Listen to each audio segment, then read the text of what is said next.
सभी श्रीमद् भागवत गंगा में प्रवेश करें। सभी हरि भक्तों वैष्णव जनों के चरणों में व्यासपीठ की ओर से सभी को मेरा प्रणाम।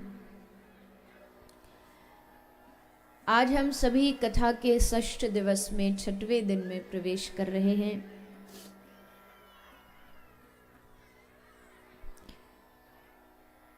भगवान की लीलाओं को सुनते हुए,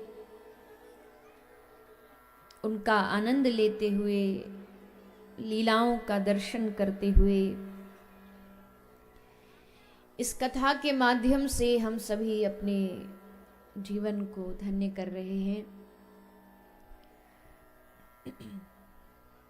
आज की कथा प्रसंग भी बड़ी ही रसमयी है, बड़ी ही प्रेममयी है, क्योंकि भागवत में 12 स्कंद हैं। अभी जो आप श्रवण कर रहे हैं कल से भगवान की लीलाओं को, ब्रज लीलाओं को, ये भागवत का 10वां स्कंद है, 10वां स्कंद। इस स्कंद में भगवान की, कृष्ण की, ब्रज की जितनी भी लीलाएं हैं, चाहे वो बचपन की हो, उनके प्रागट्य की हो, माखन की चोरी की हो, उखल बंधन की हो, गिरिराज जी की हो, ये सब लीलाएं भागवत के 10वें स्कंद में श्री सुखदेव गोस्वामी ने राजा परीक्षित को सुनाई। क्योंकि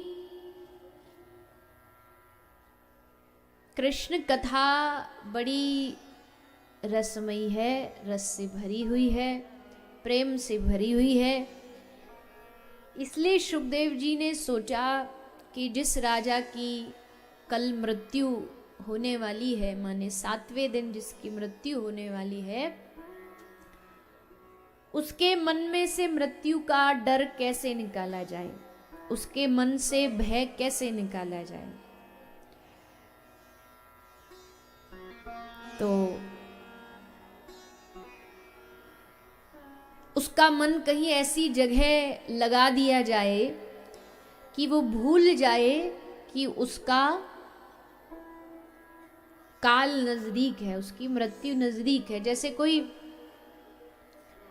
छोटा बच्चा पढ़ाई करके स्कूल से जब वापस आता है दोपहर के समय, तो उसको बड़ी भूख लगी होती है, वो माँ से बहुत चिल्ला चिल्ला के कहता, हमको कुछ खाने को दो, हमको कुछ खाने को दो।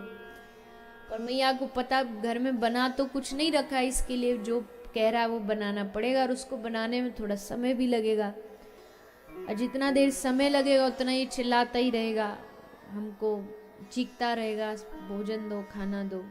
तो उसके मन को दूसरी जगह लगाने के लिए मैया क्या करती है, उसके सामने टीवी पे कार्टून चला देती है कि तू ये बैठ के देख, और जब तक मैं तेरे लिए भोजन खाना बना देती हूँ। तो उसको देखने में लग जाता है, और अब वो इतना व्यस्त हो जाता है, उसका मन उसमें इतना लग जाता है कि वो भूल जाता है कि उसे भोजन भी करना है। और जब भोजन बन भी जाता है तो अब तक वो चिल्ला रहा था भोजन दो, भोजन दो, अब माता चिल्लाती है भोजन कर ले, खाना खा ले, खा ले, पर वो उसमें लगा रहता है। तो वहां जब उसका मन लग गया तो भूख प्यास सब भूल जाता है। तो ठीक वैसे ही राजा परीक्षित के मन से मृत्यु का डर निकल जाए, इसलिए भगवान ने एक रसमयी कथा सुनाई, मतलब भगवान कृष्ण की लीलाएं सुनाई। क्योंकि कृष्ण की लीला तो रस से भरी है, आनंद से भरपूर है। और कल आपने सुना भी कैसे ठाकुर जी छोटी सी बाल अवस्था में ऐसी प्यारी प्यारी लीलाएं करते हैं। उन लीलाओं को देख करके, सुन करके अपने छोटे छोटे प्यारे प्यारे बच्चे याद आते, अरे ये तो हमारा बालक भी ऐसे उधम करता, ठाकुर जी भी ऐसे नटखट लीलाएं कर रहे हैं। और श्री ठाकुर जी ने ये लीलाएं भी इसलिए की कि सबको इन लीलाओं को सुन करके ऐसा लगे, अरे ये तो हमारा बालक जैसा ही है, ये तो हमारा मित्र जैसा ही है, सखा जैसा ही है। जानबूझ करके भगवान ने ये सब प्यारी प्यारी लीलाएं ब्रज में की। भगवान ने उखल बंधन के द्वारा यमलार्जुन का उद्धार किया। भगवान ने फिर ब्रज की माटी अपने मुख में धारण की। दुनिया की सारी औषधि मतलब दवाइयाँ एक तरफ और ब्रज की माटी एक तरफ, ब्रज की रज एक तरफ। ब्रज की रज में जिसको लगाव हो जाए, जिसकी श्रद्धा हो जाए, जिसको ब्रज रज से प्रेम हो जाए, तो वही ब्रज की रज की महिमा को समझ सकता है। और श्री ठाकुर जी ने ब्रज रज की महिमा बताई कि देखो मैं भगवान होकर के भी ब्रज की माटी को अपने मुख में खा रहा हूं, तो इस रज की कितनी महिमा होगी। खैर इस रज महारानी पे तो न जाने कितने कितने महापुरुषों ने अपनी वाणी व्यक्त की है, पर हम आगे की भगवत लीलाओं में बढ़ें। भगवान ने माखन चोरी लीला आरंभ की, गोपियों के घर जाने लगे। अब कोई तो बहाना चाहिए ना किसी के घर जाने का, ऐसे ही तो आ धमकेंगे तो फिर वो तो अच्छा नहीं लगेगा। तो भगवान ने सोचा बहाना कोई ऐसा बनाते हैं जो रोज रोज गोपी के घर जाने का मौका हमें मिल जाए। तो भगवान ने बहाना बनाया माखन चोरी। चोरी तो बस ऐसे ही, ये तो बहाना था। भगवान का मूल जो उद्देश्य था वो तो यही था कि गोपी रोज हमको घर बुलाती है, तो क्यों ना गोपी के घर जाएं, थोड़ा उसके हाथ से जो उसने थोड़ा माखन निकाला उसको हम भी पाएं। क्योंकि जो माखन निकलता गोपी जाकर के उसको मथुरा बेच देती। ठाकुर जी ने सोचा माखन हमारा, गैया हमारी, इसको खाना चाहिए, ग्वाल बालों को ताकत उनकी बढ़नी चाहिए, और ये गोपियां जाके मथुरा में उस कंस के पहलवानों को जाकर के बेच आती हैं, वो खा खा के मोटे होके शक्तिशाली होके फिर हम पे ही अत्याचार करते हैं। तो ये प्रथा रुकनी चाहिए, घर का माखन घर में ही रहना चाहिए। तो भगवान ने फिर सोचा ऐसे तो ये गोपी मानेंगी नहीं, देंगी नहीं, हम कितना भी इनको ज्ञान बांट दें तो ऐसे कौन देगा, तो फिर ऐसे नहीं देगा तो जबरन लेंगे। जबरन कैसे लेंगे, बोले चोरी करेंगे।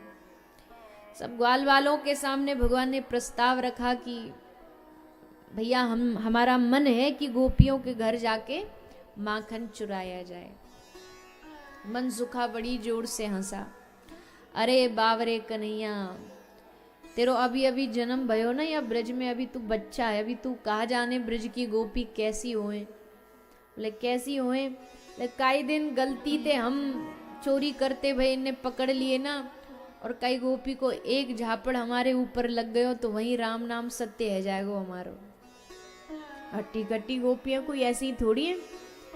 सो भैया हम तो ये काम नहीं करेंगे। ठाकुर जी बोले हम जब कह रहे हैं, हम तुम सबको मालिक सरदार बन के तुम्हारे सामने ठाड़े ढाल बन के, तो तुमको काय बात की चिंता है।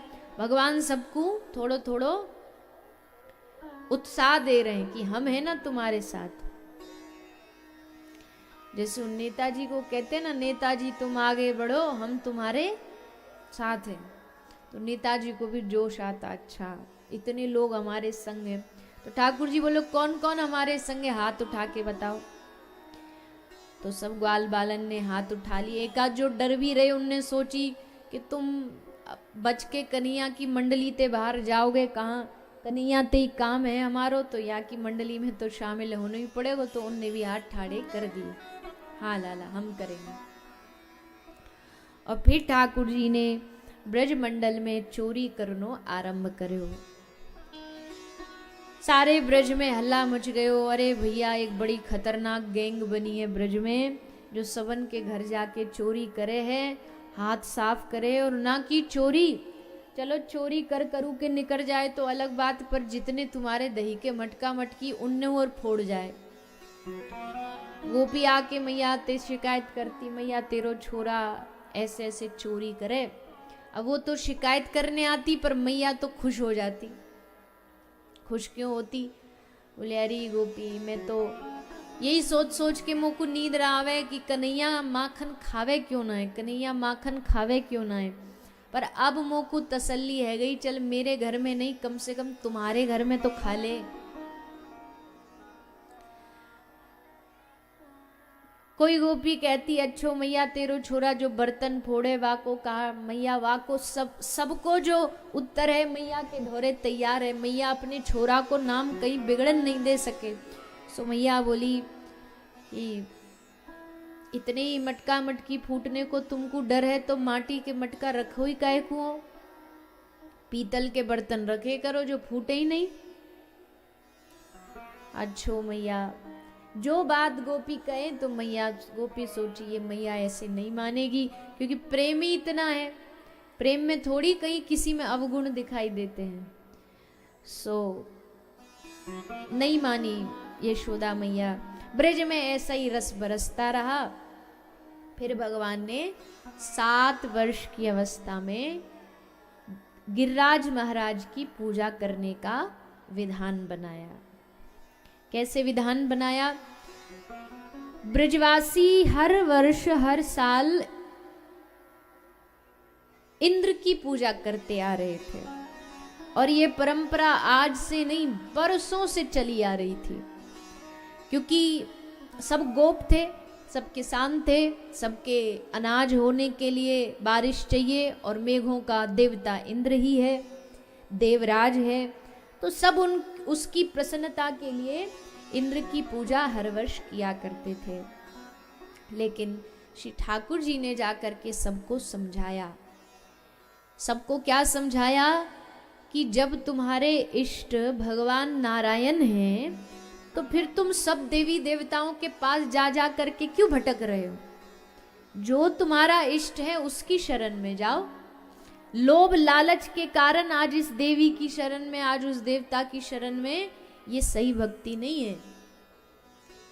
और एक बात और सीखने वाली है कि कुछ परंपराएं समय के अनुसार बदल देनी चाहिए। कुछ परंपरा समय के अनुसार बदलनी आवश्यक है।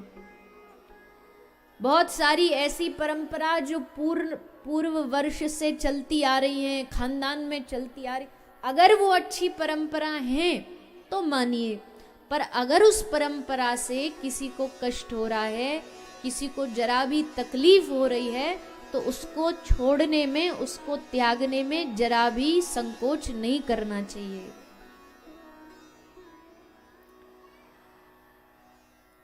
इसका मतलब मेरा जो भाव है, इधर उधर क्यों घुमाऊं, सीधा मुद्दे पे पहुंचूं। पिछले वर्ष भी मैंने आप सबसे निवेदन किया था, और इस वर्ष भी मेरा निवेदन यही है, किसी को इस बात से कष्ट पहुंचे तो मैं पहले ही क्षमा मांग लूं, पर ये कष्ट वाली कोई बात तो है नहीं।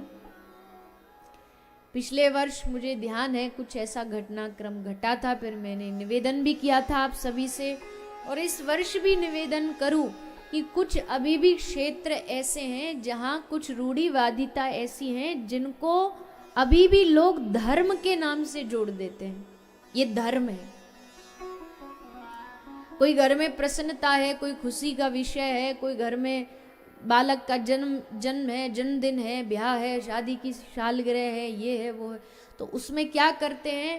बोले हम देवी मैया को, माता को, उनके चरणों में जाकर के किसी पशु की बलि चढ़ाएंगे, और ये हमें लगता है कि ये हमारी परंपरा, ये धर्म है। ऐसा हमें लगता है कि ये करना धर्म है, पर मुझे बताइए कौन से शास्त्र में लिखा ये करना धर्म है? अगर ये बात किसी और युग में कही जाती तो बात अलग थी। युगों का अलग अलग धर्म होता है। किसी युग में कुछ करना सही होता है, लेकिन वो हर युग में करना सही नहीं होता।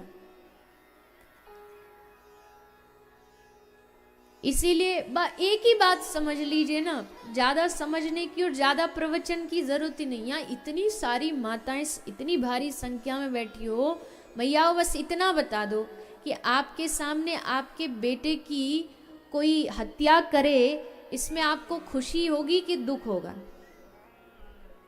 बोलिए, कुछ तो बोलिए। प्रसन्नता होगी? कैसे हो सकती है? कभी नहीं हो सकती। हमारे जो देवी देवता हैं ये हमारे मातृ पितृ समान हैं। उनके सामने किसी जीव को देना प्रदान करना ये कोई प्रसन्नता नहीं है उनकी, इसमें उनको कोई खुशी नहीं होती।